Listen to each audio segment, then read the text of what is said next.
So here's a happy thought for you, Stacey. A lot of people are looking to you as a possible vice presidential pick for Joe Biden.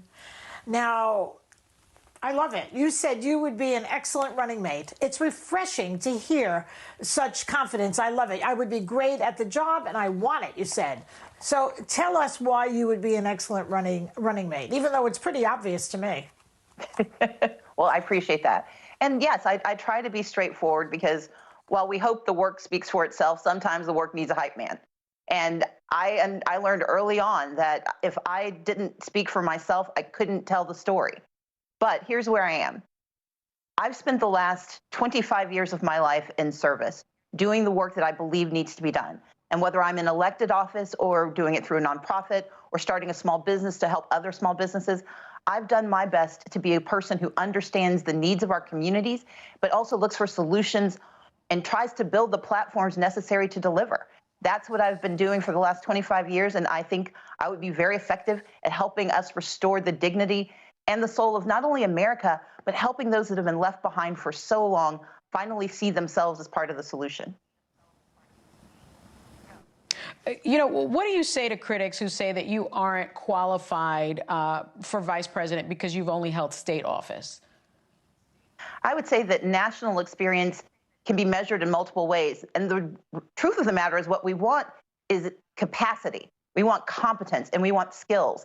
And I would challenge anyone to look at my resume and to understand that I've built 3 national organizations in the last year and a half, tackling the most fundamental questions in our country.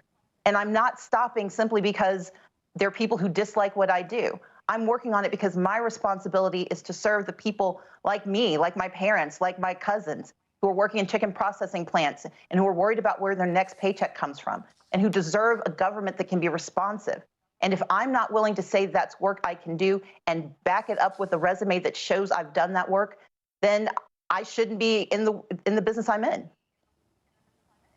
You know, Stacey, this is something that is concerning to me because Biden has committed to a woman as vice president, but has stopped short of committing to a woman of color. How important is it, do you think, for Biden to make that commitment? And do you think that not choosing a woman of color, a black woman actually, is a slap in the face to the black female voters who are credited with really reviving his candidacy? I think Vice President Biden is going to make a smart choice, and I appreciate the fact that he has lifted up women as being a necessary partner in this. I would share your concern about not picking a woman of color because women of color, particularly black women, are the strongest part of the Democratic Party, the most loyal. But that loyalty isn't simply how we vote, it's how we work. And if we want to signal that that work will continue, that we're going to reach not just to certain segments of our community, but to the entire country, then we need a ticket that reflects the diversity of America.